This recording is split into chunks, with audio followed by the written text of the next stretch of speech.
Guys, welcome to the Dynamic Education. Dynamic Education के आज हम इस सेशन में डिस्कस करेंगे स्टैटिक्स। 10th का एनसीईआरटी में 14th चैप्टर है ये स्टैटिक्स, और इसे हम हिंदी में बोलते हैं सांख्यिकी। सांख्यिकी, ठीक है। तो आज हम थोड़ी बहुत इसके बेसिक जानेंगे, और आप ऑलरेडी ये बेसिक आपने 9th क्लास में पढ़ चुके हैं कि डाटा क्या होता है, डाटा को रिप्रेजेंटेशन के कितने तरीके होते हैं, वो हिस्टोग्राफ हो या बार ग्राफ हो या पाई चार्ट हो, ठीक है। तो ये सब चीज़ आप ऑलरेडी प्रीवियस क्लासेस में आप पढ़ चुके हैं। सो मैं यहाँ पे मीन, मोड एंड मीडियन के बारे में पढ़ेंगे कि इसके अब फाइंड आउट करने के तरीके क्या हैं। आपने पहले इसके बारे में तो बेसिक जितना था आपने पढ़ लिया प्रीवियस क्लास में। इस क्लास में हम सिर्फ और सिर्फ क्या पढ़ेंगे, methods of the finding the central tendency by the median, mode and mean. Okay, so चलिए हम स्टार्ट करते हैं। और हाँ, 9th में भी स्टैटिक्स है, लेकिन 9th वालों के लिए ये नहीं है, क्योंकि मैं यहाँ पे बेसिक डिस्कस नहीं करूँगा। मैं यहाँ मान के चलूँगा कि आपको बेसिक 10th वालों को आता है, तो 9th वालों के लिए मैं अलग से स्टैटिक्स का 2 क्लास ले लूँगा, ताकि उसमें बेसिक कंप्लीट कर दूँगा। समझ में आया? क्योंकि मैं यहाँ पे बार ग्राफ और हिस्टोग्राफ ये सब मैं बताऊँगा नहीं, क्योंकि आप इतना बेसिक आता होगा आपको।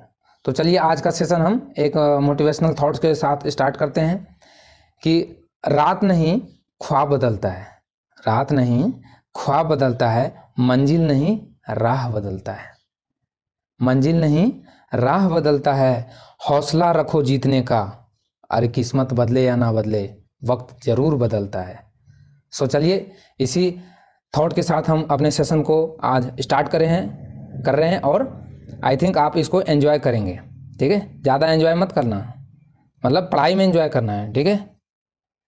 सो स्टैटिक्स, जो स्टैटिक्स वर्ड है, ये जो स्टैटिक्स वर्ड आप सुन रहे हैं, ये एक्चुअली इसका मीनिंग क्या है? सांख्यिकी, सांख्य इसका हिंदी में जाओगे तो इसका मिलेगा, हिंदी का मतलब होता है सांख्यिकी।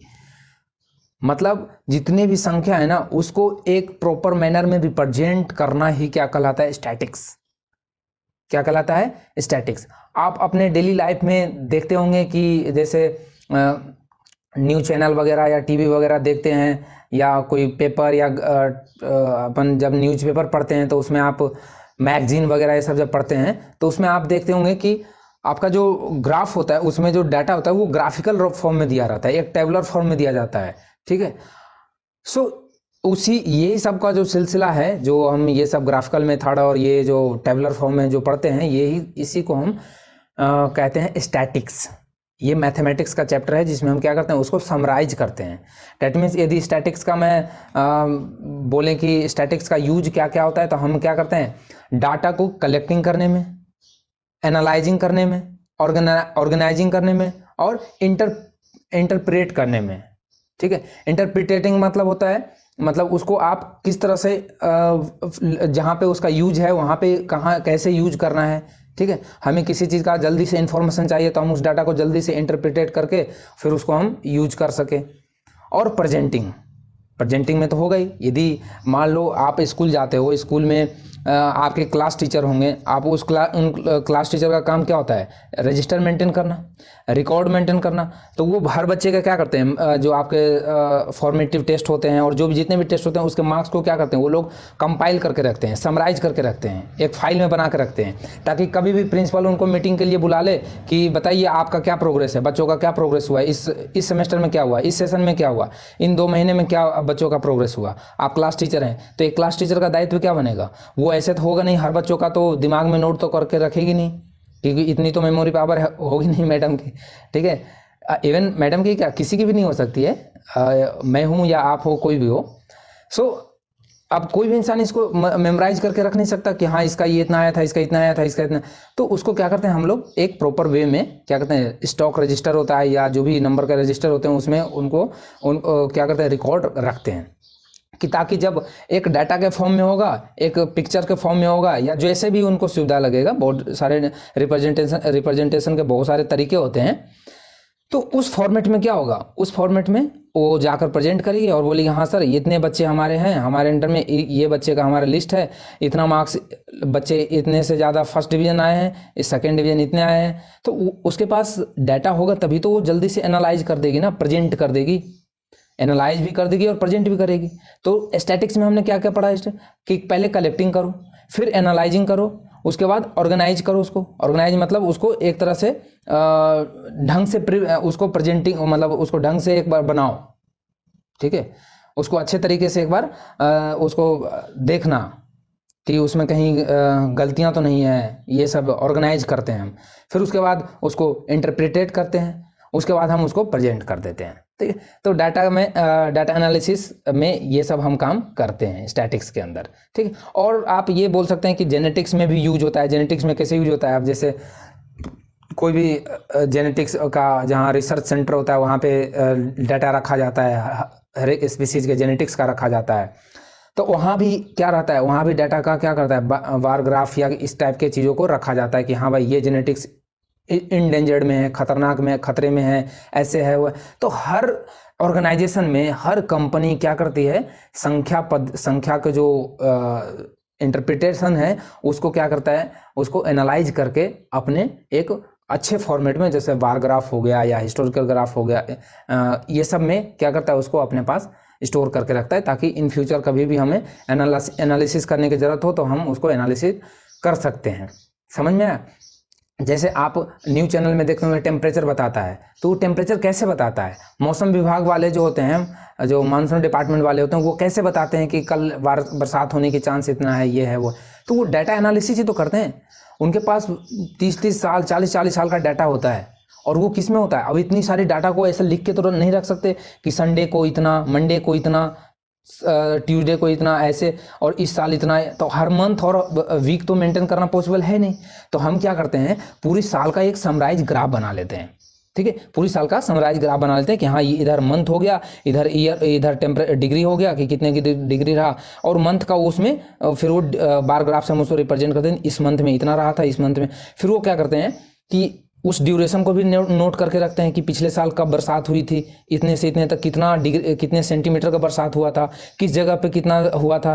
तो उस हिसाब से फिर वो अलर्ट करते रहते हैं कि इस एरिया में इस टाइम पे बरसात होने की संभावना ज़्यादा है, बाढ़ आने की संभावना ज़्यादा है। तो ये सब चीज़ें, और देखो अब इस पे तो और भी आप डेली लाइफ में आप सोच सकते हो, मैं आपकी और ज़्यादा एग्जांपल नहीं दूंगा। हर चीज़ में स्टैटिक्स का बहुत ज़्यादा ही रोल है, ठीक है। और स्टैटिक्स का कोई हिस्ट्री वगैरह ऐसा कोई बहुत पुराना हिस्ट्री रहा नहीं है, क्योंकि ये तो इंसान जैसे जैसे अपना मॉडर्न होते गए और फिर इसका यूज आते गया, फिर हम इस चीज़ों को मतलब जितने जा रहे हम लोग रिसर्च के अंदर जाते गए तो डाटा का हमें ज़रूरत पड़ते गया, ठीक है।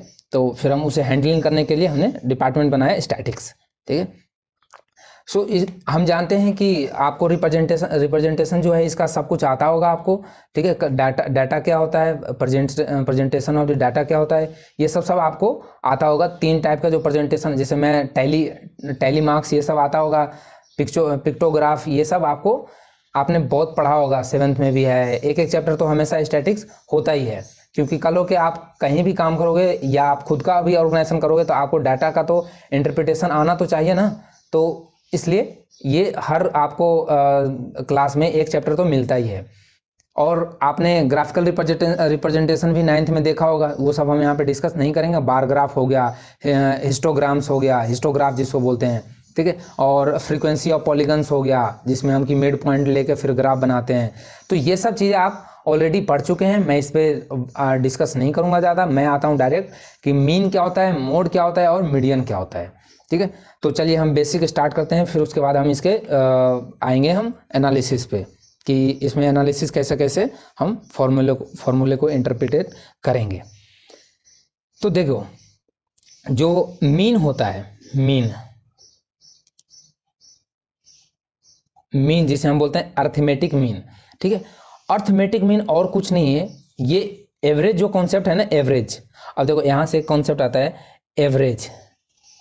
एवरेज और मीन में क्या दोनों सिमिलर है या थोड़ा बहुत डिफरेंट है, और क्या डिफरेंट है इसका आप कमेंट सेक्शन में जवाब दीजिएगा। मैं आपको नेक्स्ट क्लास में इसको समझाऊंगा, मतलब बताऊंगा कि आखिर डिफरेंस क्या है। क्योंकि एक्चुअली मैथमेटिक्स में हम लोग क्या करते हैं, जनरली यूज करते हैं एवरेज को भी, क्योंकि एवरेज भी क्या होता है, sum of all observation divide by the number of observation, ठीक है। मीन भी ये होता है, sum of observation divide by number of observation, तो डैट मीन्स हम यहाँ पे मैथमेटिक्स के फॉर्म में तो क्या होता है, लगभग मतलब मोर और लेस दोनों सेम ही होता है, ठीक है। लेकिन मीन जो है वो प्रॉपर कॉन्सेप्ट है किसका, मैथमेटिक्स में। एवरेज तो कहीं भी लगता है, एवरेज तो फिजिक्स में भी आएगा, एवरेज स्पीड की बात आएगी, ठीक है। तो एवरेज स्पीड वेलोसिटी की बात आएगी। तो एवरेज जो है ये इसका कॉन्सेप्ट थोड़ा सा अलग है मीन से, ठीक है। बट है मैथमेटिक्स में देखा जाए जो इसका जनरल फॉर्म होता है एवरेज का, वो मीन ही होता है। लेकिन थोड़ा बहुत डिफरेंस है, वो आप हमें कमेंट सेक्शन में बताएंगे कि क्या डिफरेंस है, क्या सिर्फ नाम में चेंजमेंट है या थोड़ा बहुत कॉन्सेप्ट में भी चेंज है। सो मीन, हम देखो मीन आप जानते हैं कि क्या होता है, किसी वैल्यू का सेंट्रल टेंडेंसी निकालने में काम आता है। सेंट्रल टेंडेंसी कहने का मतलब जो भी आपको डाटा दिया हुआ है कि उसका यदि हम सम अप करें और उसको हम टोटल नंबर से डिवाइड कर दें तो वो क्या बताएगा हमें, वो सेंट्रल टेंडेंसी बताएगा। मतलब ऐप बोलेगा, मतलब कि जैसे मैं 5 डाटा लूँगा, 5 ले लिया मैंने, 5, 7, 10, 4 इस तरह से ले लिया, और इनका मैं पूछूं मीन क्या होता है, तो मीन क्या निकालेंगे, मीन इसको 12 और 12 4 16, 16 10 26, ठीक है, 26/4। तो ये कितना हो जाएगा, 6 पॉइंट समथिंग हो जाएगा, 6.5 हो जाएगा इसे, ठीक है। तो 6.5 क्या आया, 6.5 क्या आया, 6.5 आया कि ये जो 5 है, ये 7 है, ये 10 है, ये जो 4 है, इनके कोई बीच का वैल्यू आया।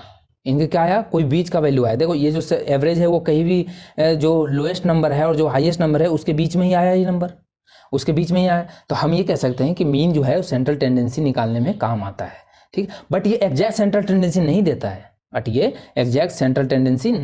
है, आप ध्यान रखेंगे। मीडियन की बात करूं तो मीडियन क्या करता है, मीडियन सिंपल, मीडियन में क्या होता है, मीडियन देता है एग्जैक्ट सेंट्रल टेंडेंसी देता है। जैसे कि आप मीडियन के बारे में यदि आपको 9th में पता होगा, पढ़े होंगे, तो क्या होता है, जस्ट एक लाइन होता है, उसमें से हम सबसे मिड वाला पिकअप कर लेते हैं, बस यही तो है मीडियन। जैसे मैं पूछूं कि बताइए 1 2 3 4 5, ये मैंने सैंपल नंबर लिया, इसका बोलूँ मीडियन क्या है, तो आप कैसे बताओगे मीडियन क्या है, बताओ। इसका फॉर्मूला भी होता है कि यदि एन ऑड हो तो हम n/2 कर देते हैं, ठीक है, सॉरी n/2, मतलब ये बीच वाला हो जाएगा हमारा। और यदि और इवन हो तो क्या करते हैं हम उसको कि n/2 प्लस n+1/2 का फिर एवरेज निकालते हैं। तो ऑड होता तो सिंपल, आपको पता है यदि कोई ऑड नंबर होगा तो उसके बीच का तो एक तो मिड पॉइंट होगा ही होगा, ठीक। लेकिन इवन में क्या होता है, फिर हम उसको एवरेज लेते हैं। तो ये हमारा क्या हो जाएगा, मीन हो जाएगा। तो ये आपको एग्जैक्ट सेंट्रल टेंडेंसी देगा, आपको एग्जैक्ट मिड वैल्यू देगा, समझ में। और मोड क्या होता है, मोड होता है कि कोई चीज़ कि आपने जो डाटा लिया वो कितनी बार आपके मतलब इस टेबल में आया है, वो मैक्सिमम नंबर कौन है जो सबसे बार ज़्यादा बार आपके टेबल में यूज हुआ है, समझ। जैसे मैं बोलूं कि यदि आप गए, आप मान लेते हैं आपका एक शॉप है, कपड़े का शॉप है मान लिया जाए, आप अपने गए होलसेल रेट पे लाने के लिए और आपने दुकान में अपने 6 ब्रांड के कपड़े लाए, कुछ एडिडास वगैरह ऐसे मान लेते हैं, ABC ब्रांड के लाए। उसमें से आपने बी वाला जो है उसको आपने 10 पीस लाया, बाकी को कम लाया। तो इसका मतलब आपका मोड क्या है, आपका मोड ये है, आपका मोड ये है। तो मोड का फिर यूज क्या है, चलिए हम आगे इसको पढ़ेंगे, जब हम मोड के बारे में बताएंगे तब पढ़ेंगे। वैसे आप मोड का बस अभी इतना जानिए कि मोड का यूज होता है, जैसे हम दुकानदार हैं, हमें मोड इसलिए यूज होता है ना कि यदि मुझे पता होगा कि अच्छा इस ब्रांड वाला जो है, ये ब्रांड वाला ज़्यादा इस टाइम पे बिक्री नहीं है, मतलब ये ज़्यादा सेल नहीं है इसका, तो हम उस टाइम पे क्या करेंगे, अपने रजिस्टर में ये डाटा देखेंगे कि सबसे ज़्यादा बिकने वाला चीज़ कौन सा है, तो उस पर हम ज़्यादा फोकस करेंगे। तो ये डाटा होगा हमारे पास तभी तो हम तुरंत क्यों निकाल लेंगे ना कि भाई हाँ ये चीज़ें जो है, ये ब्रांड वाला ना ये अभी ज़्यादा डिमांड है, तो इस पर, तो ये कहलाएगा मोड, समझ में। बाकी और हम अभी देखेंगे इसके बारे में। सो चलिए हम स्टार्ट करते हैं अब फॉर्मूला, कि क्या क्या सॉल्व करने के इसके फॉर्मूले होते हैं, ठीक है। ओके, सो मैं आगे बढ़ूँ, आपको पहले फॉर्मूले मतलब क्वेश्चंस करवाऊँ उससे पहले मैं दो चीज़ आपको और बता देना चाहता हूँ कि डाटा के बारे में। देखो इसमें दो टाइप के, एक्चुअली 2 टाइप के होते हैं डाटा जो होते हैं, इसमें 2 टाइप के यूज होते हैं। एक होते हैं अनग्रुप्ड,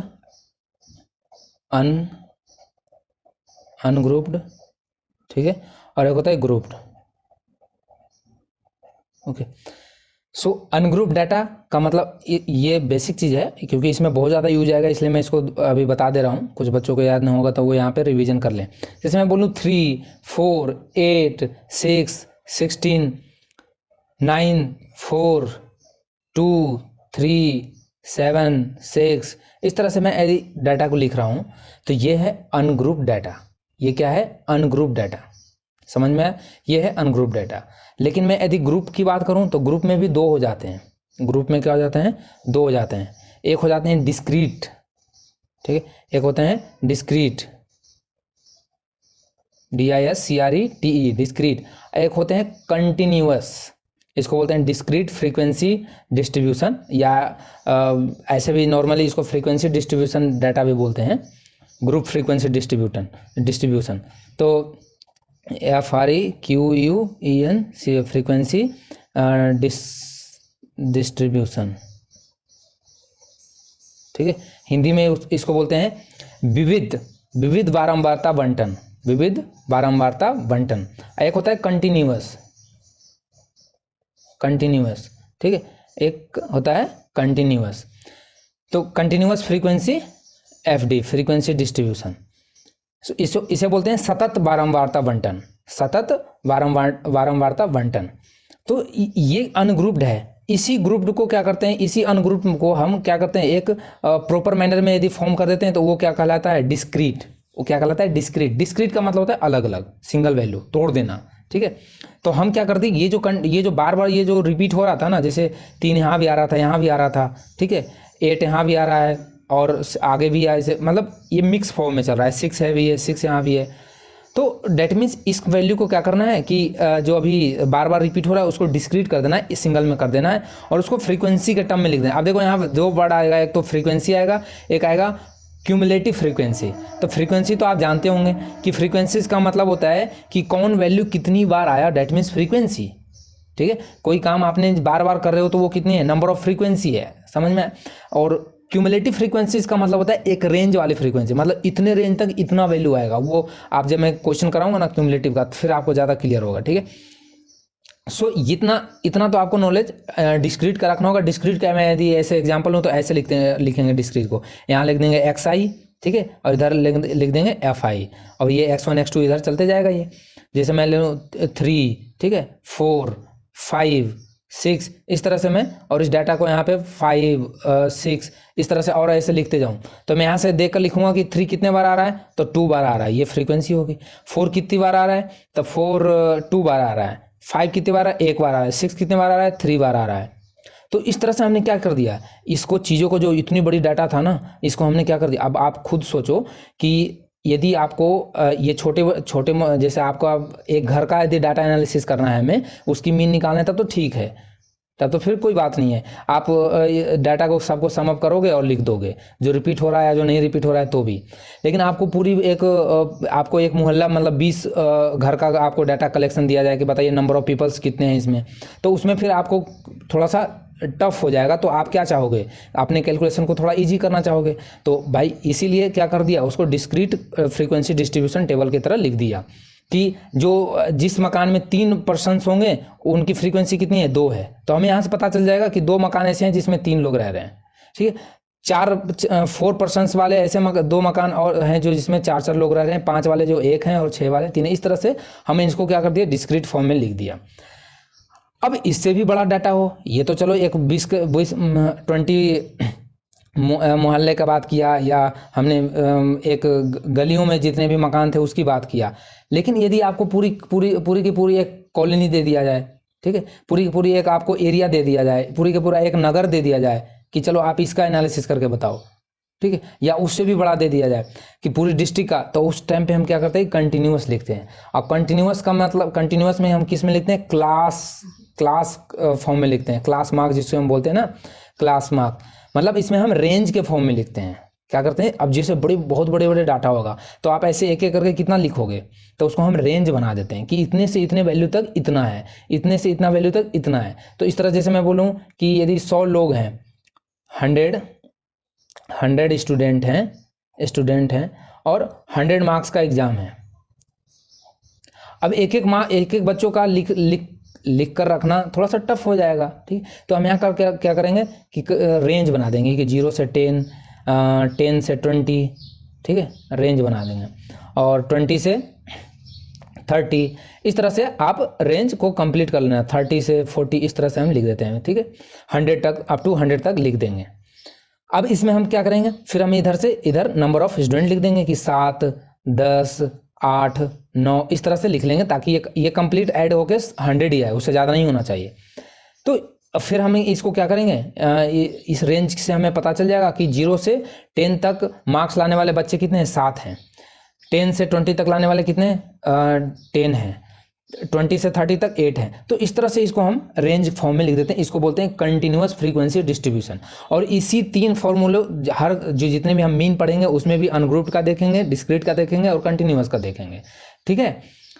सो और मोड में भी हम इस तरह से पढ़ेंगे एक एक का फॉर्मूला कि कैसे इसको कैसे निकाला जाता है, इसको कैसे निकाला जाए। तो अब जैसे इसमें मैं इसको बात इसमें पढ़ने का तरीका बता दूं कि इसको 2 तरीके से पढ़ा जाता है। इसको आप इससे पढ़ोगे, यदि आप पढ़ोगे कि 10 लेस देन, मतलब 0 से equal to 0 and less than 10, इस तो आप 9 तक काउंट करोगे तो इस रेंज को पढ़ा जाएगा 0 से 9 तक। तो फिर 10 अगले वाले में काउंट हो जाएगा, तो ये फिर 10 से फिर 19 तक पढ़ा जाएगा, 19 तक। फिर ये 20 से 29 तक पढ़ा जाएगा। लेकिन यदि आप पढ़ोगे अप टू 10, मतलब 0 से लेकर अप टू 10 तक, मतलब ये 0 से 10 हो जाएगा। तो ये अगली वाली जो चलेगी 11 से 20 चलेगी, ठीक है। ये 21 से 20 30 चलेगा। तो इसको 2 तरीके से पढ़ा जाता है। और इसको हम बोलते हैं लोअर लिमिट, ठीक है। और इसको बोलते हैं अपर लिमिट, इसको बोलते हैं हम लोग अपर लिमिट।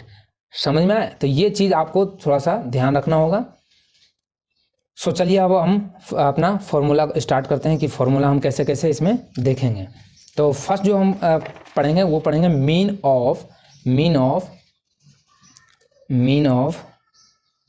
दिख रहा है आपको, mean of ungrouped frequency FD ungrouped frequency distribution. तो इसके लिए हमें देखना है। तो इसके लिए हम क्या करेंगे, अनग्रुप्ड के लिए जो हम सिंपल निकालते हैं, आपको आता भी होगा इसका कि एक्स बार ऐसे जो निकालते हैं वो क्या करते हैं, sum of x i divide by n. जैसे एग्जांपल के तौर पे मैं ले लेता हूँ 2, 8, 10, 12 ऐसे इस तरह से ले लिया, 4 ले लिया, चलो ठीक है। ये कितना हो जाएगा, 20 और 12 32 हो गया ये टोटल सम ऑफ एक्स आई, मतलब ये x1 है, ये x2 है, ये x3 है और ये x4 है, ठीक है। और इसको इस तरह से भी लिखा जाता है i 0 to 1, बट ऐसा नहीं लिखो तो भी कोई ज़रूरी नहीं है। इसको पढ़ा जाता है सिग्मा समेसन, ठीक है। तो समेसन का मतलब ये होता है इसका एक्स आई का सम कर देना है सबको। सो अब इसका सम करना है हमें। तो सम करोगे तो क्या होगा, ये 32 हो जाएगा डिवाइड बाय एन, मतलब नंबर ऑफ इसमें कितने भी नंबर हैं तो 4 हैं, तो ये 8 हो जाएगा। तो इसका मीन कितना आ गया, इसका मीन आ गया 8। तो इसको हम बोलते हैं अनग्रुप्ड डिस्ट्रीब्यूशन। अब इसमें देखो हो सकता है 8 आगे और आ जाता, 10 और आ जाता, तो हम इस तरह से इसको इंडिविजुअली ऐड करके सम अप करके और डिवाइड कर देंगे नंबर ऑफ टर्म्स से कि इसमें टर्म कितने हैं।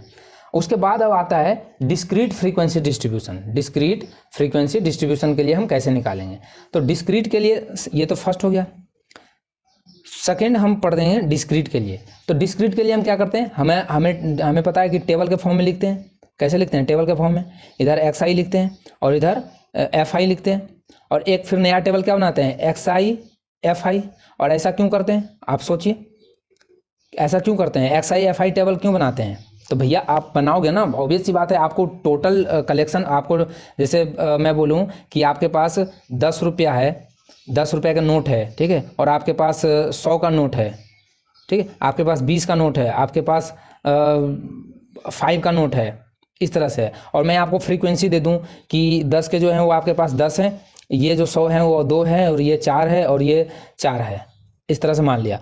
अब आप इसमें क्या करोगे, अब मल्टीपल ही तो करोगे ना, क्योंकि 10 के एक नोट, ये तो आपको बता दिया, इसको नंबर बता दिया कि ये इतने, ये जो डाटा है ये आपके पास है इतना, ये डाटा आपके पास है। लेकिन फ्रीक्वेंसी से मल्टीपल करोगे तभी तो आपको टोटल कलेक्शन आएगा ना, क्योंकि हमें एवरेज ही तो निकालना है, मीन निकालना है, ठीक है। तो सम ऑफ ऑल ऑब्जर्वेशन, तो सम ऑफ ऑल ऑब्जर्वेशन तो यही आएगा। तो अब आपके पास रुपये कितने हो जाएंगे, 10 के यदि 10 हैं तो कितना हो जाएगा 100, ठीक है, ये 200 हो जाएगा, ये कितना हो जाएगा 80 हो जाएगा और ये 20 हो जाएगा। तो हम फिर क्या करेंगे, यहाँ से sum of x i f i करते हैं, sum of x i f i, sum of x i, तो ये कितना हो जाएगा 300 और मतलब 400 हो जाएगा, ये 400। समझ में आया। अब आपके पास और फिर डिवाइड क्या करेंगे, किससे डिवाइड करेंगे, क्या इससे डिवाइड कर देंगे, जैसे इसमें एन ले रहा था अपन कि 1 2 3 4 कर दिया, ऐसे ही 1 2 3 4 से डिवाइड कर दूं क्या, अरे कर दूं क्या, नहीं, इसको यहाँ से हम डायरेक्ट इससे नहीं करेंगे, क्योंकि हमारा नंबर ऑफ जो ऑब्जर्वेशन है ये है हमारा ऑब्जर्वेशन ये है, क्योंकि हमारे पास, अरे आपको नंबर ऑफ ऑब्जर्वेशन का मतलब क्या होता है, जो आप गिनोगे, तो आपके पास नोट गिनोगे तो कितना मिलेगा, आपके पास इतना मिलेगा, फिर 2 मिलेगा, फिर 4 मिलेगा, तो फिर 4 मिलेगा। तो नंबर ऑफ ऑब्जर्वेशन जो करोगे तो उसमें तो आपको नोट कितने मिलेंगे टोटल, 10 2 12 और 8 20 मिलेंगे ना। तो अपने पास ये कैसे कर दोगे आप, ठीक है, ये तो आपके पास डाटा है, लेकिन आप फ्रीक्वेंसी आ गया तो इसका सम अप करना है, तो मतलब समेशन ऑफ एफ आई, तो ये कितना आ जाएगा 20, ठीक है। तो हम 20 से फिर क्या करेंगे, इसको डिवाइड कर देंगे, तो जो इतना आएगा ये 0 से 0 कैंसिल हो गया और ये 20 आया, तो मतलब 20 हमारा क्या आ जाएगा, यहाँ पे मीन आ जाएगा, एक्स बार आ जाएगा, ठीक है। तो हमने यहाँ से क्या ऑब्जर्व किया कि जब भी हमारा डिस्क्रीट फॉर्म में दिया रहेगा तो वहाँ पे हमें फॉर्मूला क्या लगाना है, वहाँ पे फॉर्मूला लगाना है हमें f1 x1 plus f2 x2 plus dot dot ऐसे लिखना है, और समेशन ऑफ इधर f1 plus f2 plus f3 plus dot. तो इसको हम समराइज करके लिखें तो इसको लिखेंगे summation of x i f आई, ये जो आई है ये सब्सक्रिप्शन है इसका, ठीक है, कि ये वेरिएबल्स है, ये चेंज होते रहेगा, ठीक है, और इसी के अनुसार से फिर एक्स भी चेंज होगा, और यहाँ पे लिख देंगे i इक्वल टू 0 to 1, ठीक है, और divide by summation of f आई, और ये भी 0 to 1, ये भी 0 to 1 आई, ठीक है। तो ये फॉर्मूला आएगा डिस्क्रीट के लिए, जो कि आपको पता भी होगा, ठीक है। चलिए अब हम नेक्स्ट पढ़ते हैं। सो चलिए इस पे हम आपको एक एग्जांपल करा देते हैं ताकि आपको क्लियर हो जाए कि आखिर ये हम कहना क्या चाह रहे थे, ठीक है। सो देखो एक चीज़ और मैं यहाँ पे बता दूँ आपको उससे पहले कि, क्योंकि मैं इस कॉन्सेप्ट का आगे यूज करूँगा, तो आपको पता होना चाहिए कि डेविएशन क्या होता है, ठीक, DI होता है, DIVATI, डेविएशन क्या होता है, आप डेविएशन जानते हो, डेविएशन का मतलब कितना वैल्यू डेविएट किया, जो उसकी जो आपने जो मीन माना है उससे कितना ये डेविएट किया, मतलब या तो हो सकता है वो माइनस में भी हो सकता है डेविएशन और प्लस में भी हो सकता है, ठीक है। तो डेविएशंस का मतलब होता है कि वो कितना, जो मीन वैल्यू आपने अजम्पशंस किया था उससे कितना ये ज़्यादा हुआ या कम हुआ। तो मैं एक एग्जांपल लेता हूँ, जो लोग एवरेज का कॉन्सेप्ट जानते होंगे तो एवरेज निकालने का 2 तरीके होते हैं, एक तो होता है डेविएशन मेथड, एक होता है डेविएशन DE होता है शायद, एक बार मीनिंग चेक कर लेना है इसका, ठीक है। डेविएशन मेथड होता है, एक होता है एवरेज का जो सम ऑफ वाला फॉर्मूला था वो होता है, ठीक है। सो देखो एवरेज का जो फॉर्मूला एक तो आपने पढ़ा होगा एवरेज का कि सम कर दो और उसको फिर सम ऑफ ऑब्जर्वेशन और टोटल नंबर ऑफ ऑब्जर्वेशन से डिवाइड कर दो, ये पढ़ा होगा। मैं पूछूं कि अब बताओ आप कि मैंने 10 ले लिया, 20 ले लिया और 10 20 और 30 और 40 ले लिया, ये मैंने 4 नंबर ले लिए। मैं पूछूं इसका एवरेज बताओ, तो आप क्या करोगे, इसको सम अप करोगे कि 10 + 20 30 और 30 60 और 40 100 अपॉन नंबर ऑफ ऑब्जर्वेशन 4, तो मतलब 25 आएगा, ठीक है। एक तो ये तरीका आपने पढ़ा होगा, बिल्कुल ये तो सब जानते हो, लेकिन एक होता है डेविएशन मेथड, और इसी कॉन्सेप्ट से जो आगे बनता है ना, वो जो इसका जो एक और मेथड है निकालने का इस फॉर्मूले का डिस्क्रीट का, वो इसी पे बनता है। और डेविएशन क्या है, डेविएशन मेथड में हम क्या करते हैं, एक एजम्पशंस करते हैं। एजम्पशंस का मतलब किस टाइप का एजम्पशन, हम इसी में से किसी को मान लो आपका जो मर्जी आ रहा है, वैल्यू नहीं चेंज होने वाला है। मैं एक करके बता रहा हूँ, बाकी आप करके देखना। मैं मान लेता हूँ कि हमारा 20 क्या है, ज़्यादा तो कोशिश करते हैं कि हम बीच वाला एजम्पशंस करें ताकि हमें माइनस प्लस करने में ज़्यादा दिक्कत नहीं हो, लेकिन यदि आप 10 भी लोगे तो भी कोई दिक्कत नहीं है, 40 लोगे तो भी कोई दिक्कत नहीं है, 30 भी लोगे कोई दिक्कत नहीं। मैं ले लेता हूँ 20, ठीक, मान लेते हैं मान लिया एजम्पशंस, इसको हम एज्यूम कर देते हैं, एज्यूम्ड, ठीक है, एज्यूम कर लिया हम कि 20 होता है, मतलब 20 है हमारा क्या, 20 है हमारा एवरेज। तो 20 यदि हमारा एवरेज है तो इसका मतलब कि अब इसमें क्या होगा, कुछ ना कुछ प्लस होगा या माइनस होगा, कुछ प्लस होगा या माइनस होगा, इसी को हम बोलते हैं डेविएशन। तो हम यहाँ पे क्या करेंगे, यहाँ पे पहले डेविएशन निकालेंगे। और डेविएशन कैसे निकालते हैं, डेविएशन निकालते हैं कि ये जो हमने मीन माना है, हमने जो एवरेज माना है, इससे कितना वैल्यू डेविएट कर रहा है। तो ये हमने 20 माना है, ये इससे कितना ज़्यादा है, कम है, ये -10 कम है, मतलब ये कितना है, -10 कम है, मतलब 10 कम है ना, तो हम इसको क्या लिखेंगे, -10 लिखेंगे। ये तो बराबर ही है, ये तो क्या है, बराबर है, तो ये तो इसका डेविएशन कितना हो गया, तो 0 हो गया। ठीक है, इसका डेविएशन कितना है, ये प्लस का 10 ज़्यादा है, ये प्लस का 10 ज़्यादा है, तो +10 लिख दे। ये कितना ज़्यादा है, 40, तो ये 20 ज़्यादा है, ये 20 ज़्यादा है। अब आप बताओ कि हमें एवरेज निकालना रहता है, तो हम क्या करते हैं, यही अब जो ये जो डेविएशन आया है, कि मतलब आपने जो ऑब्जर्वेशन माना है ना एवरेज, उसका ये डेविएशन है, मतलब आपको इतना जो वैल्यू है, ये आपका मीन वैल्यू से डेविएट कर रहा है। ठीक है, अब इस डेविएशन को कितने पार्ट में डिवाइड करना है, बताइए। ये जो डेविएशन आया, इसको 4 पार्ट में डिवाइड करोगे या नहीं करोगे, बिल्कुल करेंगे 4 पार्ट में डिवाइड। तो हम इसको 4 पार्ट में क्या करेंगे, 4 से डिवाइड कर देंगे। ठीक है, 4 से हम डिवाइड कर दें, और ये 0 से 0 क्या हो गया, कैंसिल हो गया, मतलब 10 से 10 कैंसिल हो गया, प्लस माइनस कैंसिल हो गया, तो ये वैल्यू ये किस में आएगा, प्लस में आएगा, तो मतलब हम यहाँ पे प्लस दे देंगे। तो ये अब देखो, ये कितना बच गया, ये 20 + 20/4 बच गया, और ये 20/4 का मतलब 20/4 का मतलब ये 5 आएगा, तो 20 + 5 कितना हो जाएगा, 25। तो ये हम इसको बोलते हैं डेविएशन मेथड, कि आप किसी एक को मान लो और फिर इस जो अजम्पशंस किया है, उससे आपका वैल्यू कितना सारा डेविएट कर रहा है, कौन कम हो रहा है, कौन ज़्यादा हो रहा है, इसी को डेविएशन कहते हैं। और फिर टोटल नंबर से डिवाइड कर दो, और जब डिवाइड करेंगे तो फिर यही, जब 20 में जो आपने एजम्पशंस किया, हो सकता है यदि आप 40 मान लोगे ना, जैसे मैं 40 मान के बता देता हूँ ताकि आपका कन्फ्यूजन दूर हो जाए। मैं 40 मान लिया, तो ऑब्वियस सी बात है कि 40 तो होगा नहीं, 40 तो हमारा एवरेज होगा नहीं, क्योंकि उससे कम होगा, तो इसका मतलब इसमें माइनस जाएगा डेविएशन। तो हमने 40 माना, तो 40 लिख दिया। अब 40 से ये कितना कम है, -30 कम है। ठीक है, ये कितना है, ये -20 है, ये कितना है, -10 है, और ये तो 0 है, इसका डेविएशन 0 है। समझ में? अब इसको क्या करोगे, अब 4 से आप डिवाइड करोगे, तो 4 से जब डिवाइड करेंगे तो बताओ कितना होगा, ये -30, -20, -10, तो टोटल -60 हो गया, -60/4, और इधर 40 है, तो ये देखो माइनस आ गया ना, तो मतलब 40 में से ये कितने बार में जाएगा, 15 बार में जाएगा, और 40 में से 15 गया तो 25। तो डेट मीन्स हम यहाँ से ये कह सकते हैं कि आप डेविएशन मेथड में ये कहता है कि आप कोई भी वैल्यू मान लो, एवरेज मान लो, फिर उसको देख लो कि इससे कितना वैल्यू डेविएट कर रहा है, प्लस में हो रहा है या माइनस में हो रहा है, उस हिसाब से हम इसको माइनस करेंगे, हमारा एवरेज फाइंड आउट हो जाएगा। और यही सेम मेथड को आप जो पढ़ोगे, और जो हम नेक्स्ट फॉर्मूला आपको बताने जा रहे हैं, उसमें आप पढ़ोगे। ठीक है, क्योंकि ये जो फॉर्मूला आप यूज करते हो ना, ये फॉर्मूला कब वो यूज होता है, जब आपका वैल्यू डाटा जो है वो काफ़ी इजी हो, मतलब इंटीजर के फॉर्म में हो। जैसे ये है, ये देखो लास्ट में 0 है ना, तो इसके मल्टीपल करना हमें ईजी है, लेकिन इसकी जगह मैं 39 ले लेता, 23 ले लेता, तो कैलकुलेशन मल्टीपल बहुत ज़्यादा। अब किसी लोगों का हो सकता है बहुत ज़्यादा ही कैलकुलेशन फास्ट हो भाई, और 29 को 39 को और 44 को भी मल्टीपल कर देता हो फटाक से, फिर तो कोई दिक्कत नहीं, फिर तो ये लगा लो। ठीक है, लेकिन जिनका कैलकुलेशन वो इतना नहीं है कि वो माइंड में भी कैलकुलेट कर लें कि 44 और इंटू 25 कितना होगा, तो वो फिर क्या करेंगे, इस मेथड को अपनाएंगे कि पहले एक एज्यूम्ड वैल्यू लेंगे, एजम्पशंस कर लेंगे, फिर उससे डेविएशन निकाल के फिर वो करेंगे। ठीक है, तो पहले मैं इस पर एक एग्जाम्पल कराऊंगा, फिर उसी एग्जाम्पल को डेविएशन मेथड से करेंगे। ओके, तो चलिए स्टार्ट करते हैं।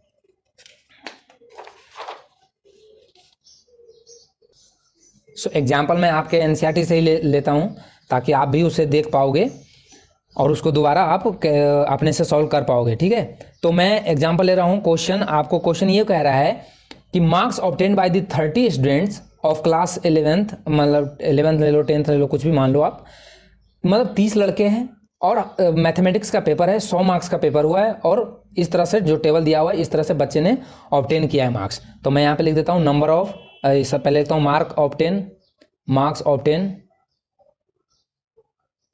देखो ये चैप्टर जो है ना, ये चैप्टर है तो बहुत इजी, चैप्टर तो है इजी, लेकिन आपको बस इसमें प्रैक्टिस ज़्यादा करना है, क्योंकि इसमें बच्चे कंफ्यूज बहुत ज़्यादा होते हैं।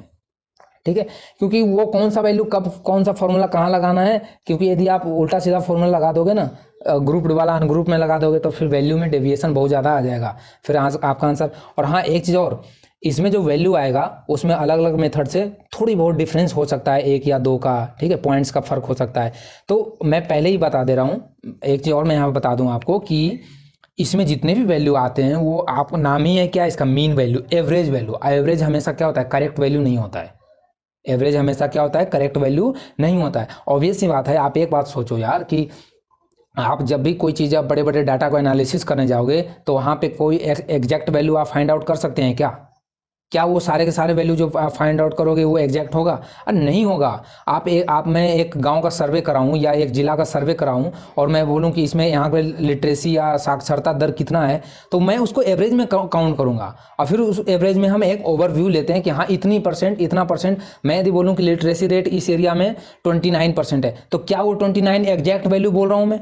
नहीं, उसको मैं ओवरऑल करके एक समराइज करके एक उसमें से हमने ये फॉर्म मतलब 29 नंबर ले लिया कि हाँ ये ओवरऑल रहा होगा इतना, ठीक है। जबकि और ये कहाँ से आया, वो आता है जो आप कलेक्शन डाटा करते हो उससे आता है।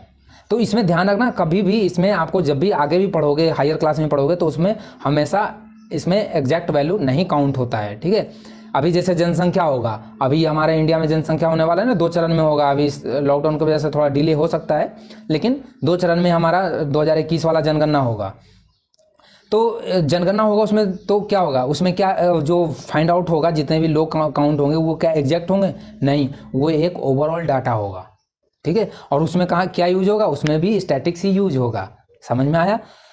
सो ये ध्यान रखना आप, ठीक है, कि वैल्यू आपको इधर उधर थोड़ी बहुत फर्क हो सकता है, जो आप कैलकुलेट कर रहे हो और जो आंसर दे रखा है। हाँ, ये नहीं कि 10-10, 20 का फर्क नहीं हो सकता है, लेकिन 1-2 का फर्क हो सकता है। इसलिए आप उसको ये मत सोचना कि हमारा आंसर गलत आ रहा है। सो इसलिए मैं आपको क्लियर कर दिया। बहुत सारे बच्चे फिर उसमें टाइम वेस्ट करते हैं, मेरा आंसर गलत आ रहा है। चलिए अब हम इस क्वेश्चन को स्टार्ट करते हैं। तो मार्क्स ऑब्टेन्ड कितना है, इस तरफ लिखा मैंने मार्क्स ऑब्टेन्ड, ओके। और ये हम लिया नंबर ऑफ स्टूडेंट, ठीक है, नंबर ऑफ स्टूडेंट। तो इस तरफ मार्क्स है, इसको आप XI भी बोल सकते हो, XI है हमारा, मतलब 10, 20, 36, 40, 50, 56, 60, 70, 72, 80, 88, 92, 92 के बाद 88, 92, उसके बाद 95, ठीक है, 95। ये मार्क्स हैं। अब नंबर ऑफ जो स्टूडेंट्स लाने वाले हैं वो 10 मार्क्स लाने वाले एक हैं, 20 मार्क्स भी लाने वाले एक हैं, और 3 मार्क्स 36 मार्क्स लाने वाले 3 हैं, 40 मार्क्स लाने वाले 4 हैं, और 50 मार्क्स लाने वाले 2 हैं, 50 मार्क्स वाले 3 हैं, 50 मार्क्स वाले 3 हैं, 56 मार्क्स लाने वाले 2 हैं, और 60 मार्क्स लाने वाले 4 हैं, ठीक है। 70 मार्क्स लाने वाले भी 4 हैं, और 72 एक है, और 80 एक है, ये 2 है, और ये 3 है, और ये 1 है। इस तरह से नंबर ऑफ स्टूडेंट है। अब ये XI FI हो गया आपका, ये यही तो है आपका FI यही तो है। देखो आपका जो 40 मार्क्स लाने वाला बच्चा कितना है, वो 4 बार है, वो 4 बच्चे ने लाया है 40-40, तो ये आपका फ्रीक्वेंसी हो गया। तो अब इसको क्या करोगे, नंबर आपको निकालना है, तो फिर आप मल्टीपल करोगे, एक और टेबल बनाओगे, क्या है, FI XI वाला टेबल बनाओगे, और उसमें आप मल्टीपल करके इसको लिख दोगे। तो जब आप इसको लिखोगे तो आएगा 10, ये 20, और ये 36 दिया 18, और 108, और ये 40 चौक 4 चौक 16, 160, 160 के बाद फिर ये 150, और ये 56 दूनी 112, और 60, 60 चौक 6 चौक 24, 240, 7 चौक 28, 280, 72 तो 72 ही हो गया, 80 80 हो गया, और 88 दूनी 88 दूनी 176, 176, और 92 तिया 3 दूनी 6, और 9 तिया 18, 3 दूनी 6, और 9 तिया 27, सॉरी 9 तिया 27 और 1 28, 286, ठीक है, 286 और 95।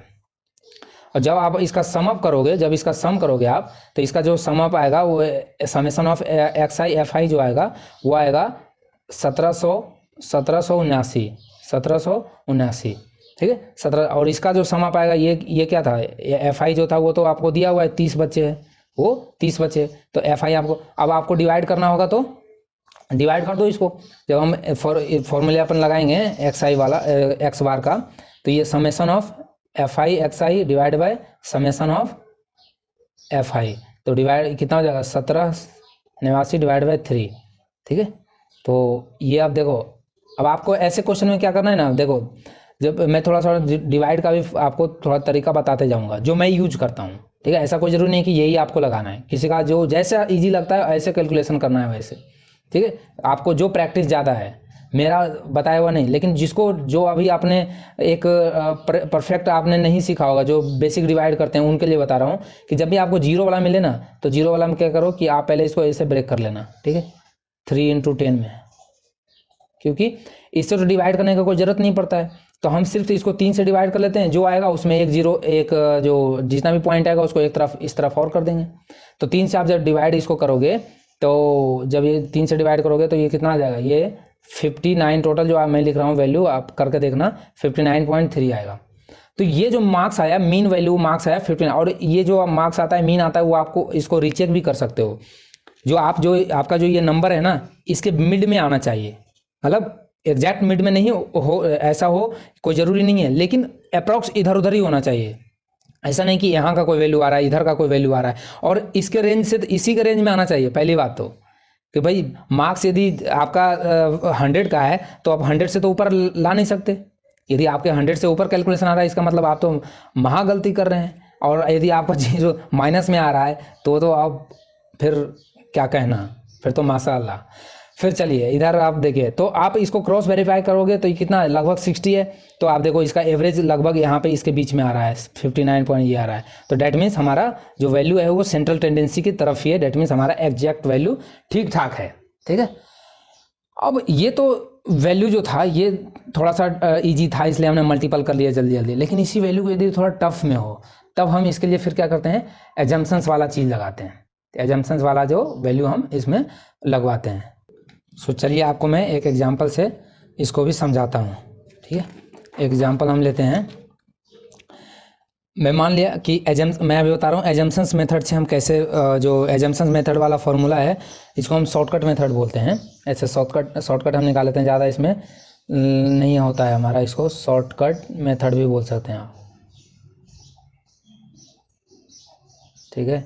या आपके जो बुक में मिलेगा वो एजम्पशन मेथड,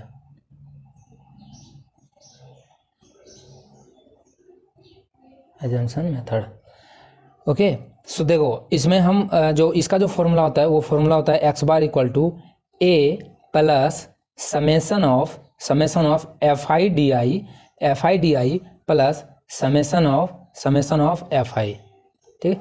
ये होता है जहाँ की ए जो है ये है एज्यूम्ड वैल्यू,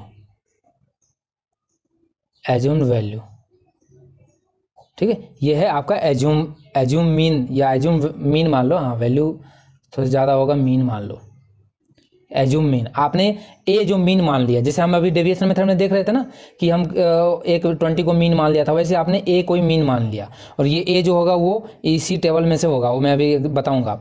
और यही मेथड अभी देखो लगाया कि हमने जो मीन माना था उनमें से क्या कर रहा था, मैं कुछ ऐड और माइनस कर रहा था, वो डिपेंड करता था कि आपका डेविएशन कैसा आने वाला है, ठीक है। तो यही तो है डेविएशन। अरे डेविएशन में अभी क्या कर रहे थे, हम यही देख रहे थे कि सारा ये जो हमने मीन माना है इससे जो सारे वैल्यू है वो कितना डेविएट कर रहे हैं, और उससे फिर नंबर से डिवाइड कर दे रहे थे।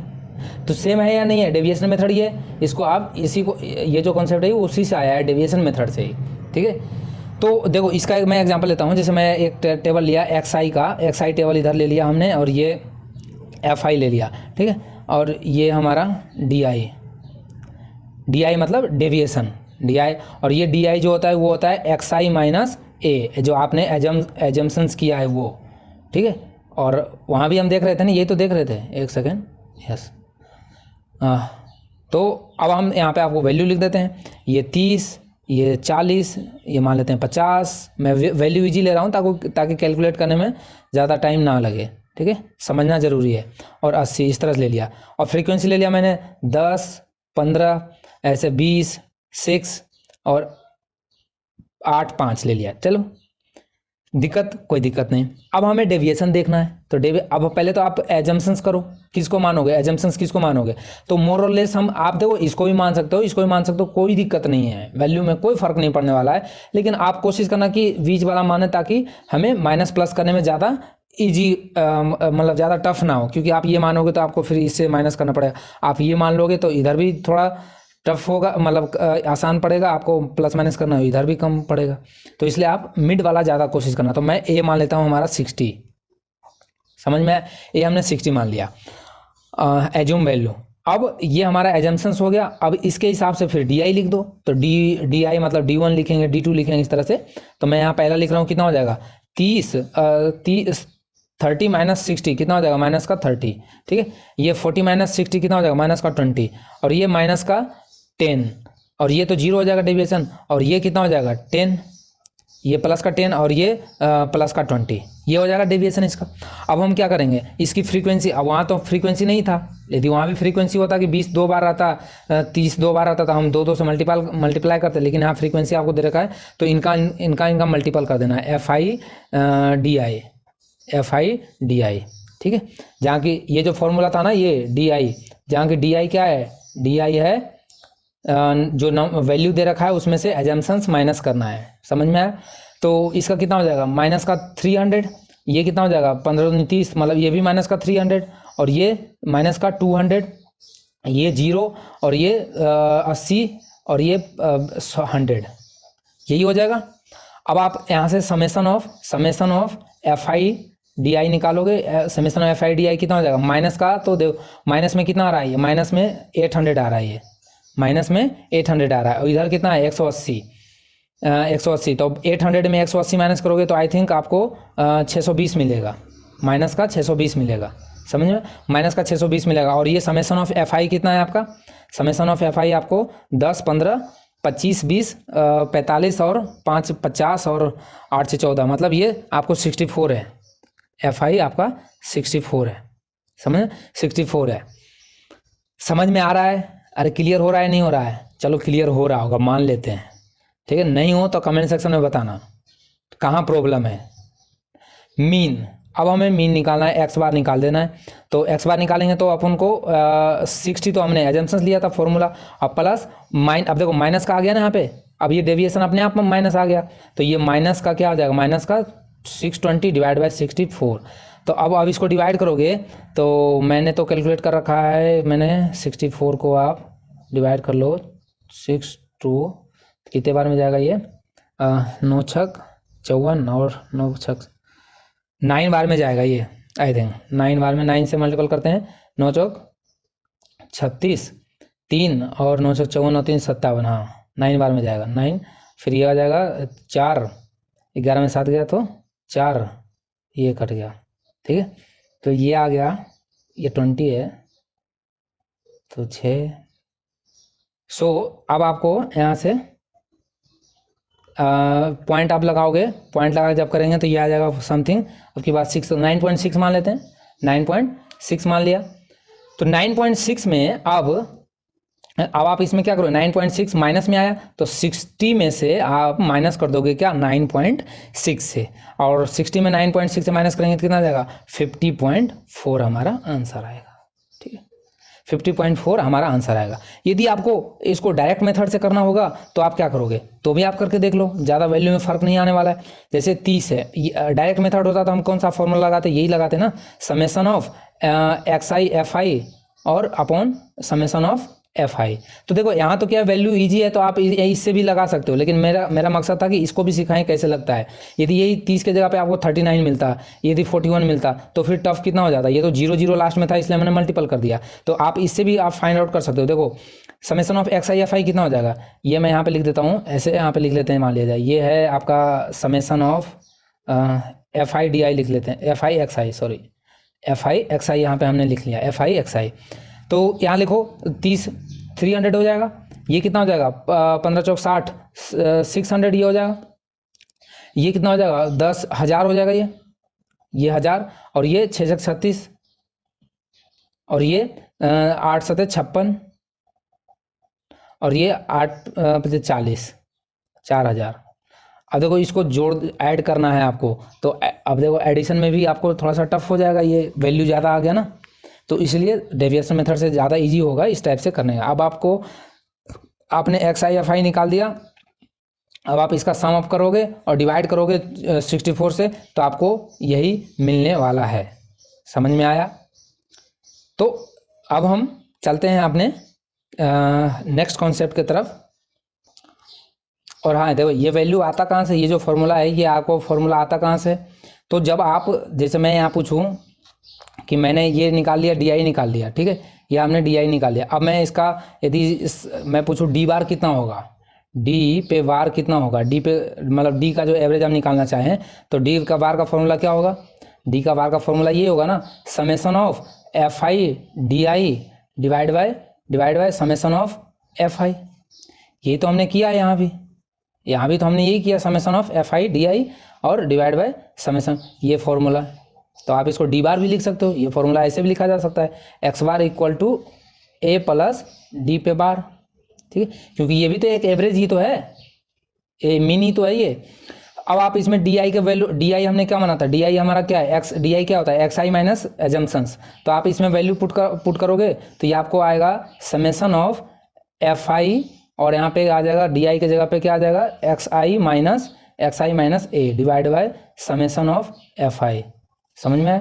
तो इसको जब आप ब्रैकेट ओपन करोगे तो इस तरह से ही खुलेगा, summation of f i x i, ठीक है, माइनस का summation of f i a, और डिवाइड में, अब ये दोनों में डिवाइड कर देते हैं, समेसन ऑफ एफ आई, और इधर हो जाएगा समेसन ऑफ एफ आई। समझ में आया? सो ये देखो, ये अपना क्या बन जाएगा, ये हमारा क्या होता है, यही तो होता है हमारा x bar, summation of f i x i divide by summation of f आई क्या होता है, ये होता है हमारा एक्स बार, ये हमारा होता है एक्स बार। और माइनस का यहाँ से देखो, ये ए इधर समेसन से बाहर ले लो, क्योंकि ए कांस्टेंट है, ए तो क्या है, कांस्टेंट है, तो सम से इससे बाहर ले सकते हैं हम, तो यहाँ से ए हम बाहर लेंगे तो इधर बच जाएगा summation of f I divide by summation of f आई, और समेसन ऑफ एफ आई क्या हो जाएगा, कैंसिल हो जाएगा। तो डेट मीन्स हमारा डी बार इक्वल टू कितना आ गया, एक्स बार अपॉन ए, ठीक है। तो यहाँ से एक्स बार कितना हो जाएगा, एक्स बार हो जाएगा हमारा कितना, ए, मतलब इसको इस तरफ डी को, ए को इधर भेज दो तो डी बार प्लस ए, तो डेट मीन इसको अरेंज करके लिख लो, ए प्लस डी बार को हमने माना है summation of f i d i divide by summation of f आई। तो यहीं से ये फॉर्मूला आया है, ज़्यादा कोई इसमें ज़्यादा दिमाग लगाने की जरूरत नहीं, आपको डायरेक्ट फार्मूला याद रखना है, मैं ऐसे सिर्फ बता दिया आपको, ठीक है। अब आते हैं हम रेंज वाले वैल्यू पे, कि रेंज वाले पे क्या होगा, रेंज वाला क्या होगा। ये पेज खराब है, इसको हटा दो, इस पे आते हैं, ठीक है। सो अब देखो हम रेंज वाला का क्या होगा, रेंज वाला का फॉर्मूला मतलब जिसको हम कंटिन्यूअस फ्रीक्वेंसी डिस्ट्रीब्यूशन पढ़े थे उसका फॉर्मूला पढ़ते हैं। तो रेंज वाले में एक आपको जो वैल्यू आएगा यूज, वो आएगा एच का।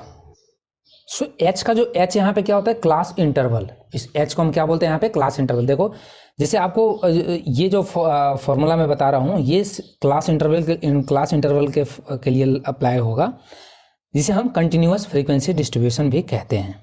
समझ गए? तो डायरेक्ट तो फॉर्मूला आप निकाल ही सकते हो, डायरेक्ट जो फॉर्मूला ये जो हमने बताया था ना, summation of f i x i divide by summation of f आई, ये आप सभी के लिए लगा सकते हो, ठीक है। वो चाहे डिस्क्रीट अनग्रुप्ड हो या ग्रुप्ड हो, या ग्रुप में भी डिस्क्रीट हो या कंटिन्यूअस हो। लेकिन इससे क्या होता है, बहुत ज़्यादा लेंदी हो जाता है जब डाटा आपका थोड़ा सा ईजी ना हो तो इसीलिए हम इस फॉर्मूला को अवॉइड करेंगे और हम ये वाला फॉर्मूला पढ़ेंगे, x bar equal to A plus summation of f i d i, ठीक है, summation of f i d i divide by summation of f i into h. समझ में आया? जहाँ की हमारा जो यहाँ पे जो डी आई है ना, यहाँ जो डी आई है वो डी आई यहाँ पे उससे थोड़ा सा अलग है। वहाँ पे हमारा क्या पड़ा था, एक्स आई माइनस ए, यहाँ पे हमारा एक्स आई माइनस ए और divide by class interval h आ जाएगा यहाँ पे। समझ में आया? तो यहाँ का जो फॉर्मूला वही है, बस एच के साथ मल्टीपल हो जाएगा। अरे एच के साथ मल्टीपल, और ये एच के साथ क्यों मल्टीपल होगा, आप देखो खुद ही सोचो। मैं डी आई ये क्यों लिया, एक्स आई माइनस ए अपॉन एच क्यों लिया, क्योंकि जब आप D I x I minus A upon H लेंगे और यहाँ पुट करेंगे तो एच से एच कैंसिल आउट हो जाएगा, वापस से वही फॉर्मूला आ जाएगा। तो बस हमने अपने फॉर्मूले को थोड़ा सा कैलकुलेशन को इजीएस्ट करने के लिए हमने ये डी आई को लिया, ठीक है। अब हम रेंज वाला जो होता है उसमें तो फिर क्या होता है, एक रेंज जो हमारा जो रेंज दिया रहता है, जैसे 10 से 25, 25 से 40, इस तरह से रेंज दिया रहता है। तो इस रेंज को पहले क्या करना पड़ता है, हमें एक मिड पॉइंट में कन्वर्ट करना रहता है। मतलब उस रेंज का भी हम क्या कर लेते हैं, एक मिड पॉइंट लेते हैं, क्योंकि इस रेंज को तो हम कैसे लिख पाएंगे, हमें एक वैल्यू तो चाहिए ना, हमें मिड वैल्यू, तो हम मिड वैल्यू मान लेते हैं, ठीक है। तो जैसे मैं ले लेता हूँ एग्जांपल से आपको समझाता हूँ कि ये फॉर्मूला कैसे एप्लीकेबल होगा। मैंने इधर लिख दिया class interval, class interval, class interval, ठीक है। और इस तरफ हमने ले लिया नंबर ऑफ स्टूडेंट, ठीक है, नंबर ऑफ स्टूडेंट। तो क्लास इंटरवल आपका 10 से 25 है, और 25 से 40 है, और 40 से 55 है, 15-15 का है ये। 55 से आपका 70 है, और 70 से 85 है, और 85 से 100 है। ओके। और नंबर ऑफ स्टूडेंट जो है ये 2 है, ये 3 है, ये 7 है, ये 6 है, और ये 6 है, और ये भी 6 है। तो इसको हमने पढ़ने के लिए बताइए था कि 0 से 25 मार्क्स, 0 से 10 से लेकर 25 तक, 10 से लेकर 25 तक। तो यदि आप 10 से 25 पढ़ोगे तो इसको पढ़ोगे 26 से काउंट करोगे इसको। समझ में आया? तो ये तो हमारा रेंज हो गया। फिर हम इसे क्या बोलते हैं, एक मिड पॉइंट में कन्वर्ट करते हैं, जिसे हम बोलते हैं क्लास मार्क, ठीक है। क्लास मार्क, इस क्लास का, इसको तो हम क्लास इंटरवल बोला ही है, ठीक है। इसका भी मार्क्स, इसका भी हमने क्या कर दिया, एक पॉइंट पे लिया है, एक मिड पॉइंट ले लिया है इसका। तो इसका भी एक मिड पॉइंट लेंगे, तो इसको लिखेंगे हम क्लास मार्क, क्लास मार्क। तो क्लास मार्क कैसे लिखेंगे, 25 + 10, 25 + 10 कितना होगा, 25 + 10 35 डिवाइड बाय 2, तो कितना हो जाएगा 17.5, 17.5 हो जाएगा, ठीक है। इस तरह से बाकी का आप लिख लोगे। चलो मैं इसको तो कराऊंगा ही। इसको 40 और 25 कितना हो जाएगा, 65, तो मतलब 32.5। इस तरह से 47.5 ये हो जाएगा, ये हो जाएगा 55, 70 और 30, मतलब 125 आ रहा, तो 62.5। और ये 25, 77, 77.5, और ये 85, 185, 92.5। ये हो जाएगा इसका क्लास मार्क, मिड वैल्यू। समझ में आया? अब इसमें हम क्या करते हैं, अब इसमें रेंज वाले जो फॉर्मूले लगाएंगे, तो रेंज वाले में हमें क्या चाहिए, एच। सॉरी गाइस, वीडियो रुक गया, स्टार्ट अप, ठीक है, ओके। सो एच हमारा कितना है, एच हमारा यहाँ पे है, एच इक्वल टू है 10, एच इक्वल टू हमारा 15 है। आपका एच का मतलब होता है क्लास इंटरवल। क्लास इंटरवल कितना का है, क्लास इंटरवल है हमारा 15 का, 15 का है, 15 का क्लास इंटरवल 15 का है। तो एच हमारा क्या हो गया यहाँ पे, क्लास इंटरवल। सो 15 हमारा ये आ गया। अब हमारा नेक्स्ट हमें फॉर्मूले में क्या चाहिए, ए चाहिए, एजम्पशंस चाहिए, ठीक है। तो हमारा एजम्पशंस यहाँ पे क्या हो जाएगा, एजम्पशंस हमने क्या लेंगे, इसमें से एजम्पशंस हम ले लेते हैं, हमारा 62.5 ले लेते हैं, ठीक है। हम 62.5 एजम्पशंस ले लेते हैं, या 47.5 ले लेते हैं, आप जो भी बोलो। मैं 47.5 ले लेता हूँ, चलिए ठीक है। 47.5 ले लिया, और उसके हिसाब से हम फिर डेविएशन लिखते हैं, डी लिखते हैं। समझ में आया? तो डी जब लिखेंगे, तो डी में क्या लिखेंगे हम, डी हो जाएगा XI माइनस ए अपॉन एच, XI अपॉन ए माइनस का एच। तो जब हम इसको लिखेंगे तो यहाँ से क्या हो जाएगा, माइनस का कितना होगा बताइए, डी तो हो जाएगा 17.5, और XI 30 में से ये जाएगा 47 में से, 47.5 में से आप इसको घटाओगे तो कितना आ जाएगा, 30 जाएगा, 30 आएगा, माइनस का 30 आएगा, ठीक है। तो XI हम XI माइनस ए लिख रहे हैं यहाँ पे, तो ये कितना हो जाएगा, माइनस का 30, और अपॉन एच भी करना है, अपॉन का एच भी तो करना है ना, तो हम डायरेक्ट लिख देते हैं, अपॉन एच भी यहाँ कर देते हैं, साथ का साथ एच भी निकाले जाएंगे। तो -30 अपॉन 2 कितना हो जाएगा, 15 है ना, अपन एच तो 15 है, तो माइनस का 15 हो गया। समझ में? माइनस का, सॉरी यार, माइनस का 15 से डिवाइड किया तो माइनस का 2 होगा।